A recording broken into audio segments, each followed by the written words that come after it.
The Divi Builder has really changed and has really come up in the world to really help us to enable the Visual Builder, where we can do both front end and back end right through the Enable Builder to enable your Visual Builder.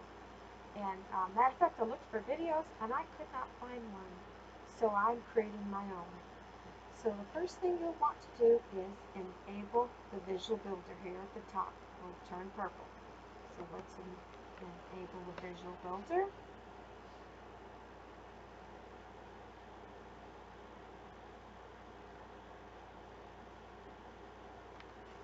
Now here's the really cool thing. Now you can just highlight and change your text like before, but when you click this purple button, look over here.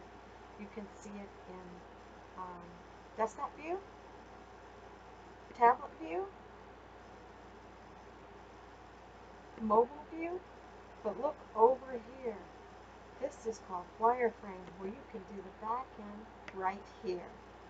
So that's what's changed. So rather than going in the back end, you just click this, and then when you get done to look at it, you can look at it in the different views right here.